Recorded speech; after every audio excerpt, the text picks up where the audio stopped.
കാണാതെ പോയ ആട്. കാണാതെ പോയ ആടിനെ തേടിപ്പോയവനാണ് ഇടയൻ. നമ്മുടെ ജീവിതത്തിലും നമ്മെ തേടി വരുന്നുണ്ട് ഈശോ. ആ തേടി വരുന്ന ഈശോയെ കണ്ടുപോലെ നടിക്കാതെ നമ്മൾ നമ്മുടെ വഴികളിലൂടെ സഞ്ചരിക്കുകയാണ്. നമുക്കറിയാം, നമ്മളല്ല ഇനീഷ്യേറ്റീവ് എടുക്കുന്നത്, ഈശോ തന്നെയാണ് നമ്മുടെ ജീവിതത്തിലേക്ക് ഇനീഷ്യേറ്റീവ് എടുത്ത് കടന്നു വരുന്നത്. ആത്മാർത്ഥമായിട്ട് നമ്മുടെ ഭാഗത്തു നിന്നും ഒരു കോപ്പറേഷൻ ആവശ്യമുണ്ട്. എങ്ങനെയുള്ള കോപ്പറേഷൻ?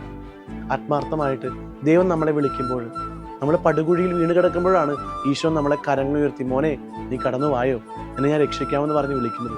പക്ഷെ ആ കരങ്ങൾ നീട്ടുമ്പോൾ ആ കരങ്ങൾ പിടിക്കാനായിട്ട് പലപ്പോഴും നമ്മൾ തയ്യാറാകുന്നില്ല. സ്നേഹമുള്ളവരെ, ആ കരങ്ങൾ പിടിക്കാതെ വരുമ്പോൾ ആഴങ്ങളിലേക്ക്, ആഴത്തിൻ്റെ നാശത്തിൻ്റെ ഗർത്തത്തിലേക്ക് നമ്മൾ പോകും. അങ്ങനെ പോകാതെ തമ്പുരാൻ്റെ കരം പിടിക്കാൻ നമുക്ക് സാധിക്കട്ടെ.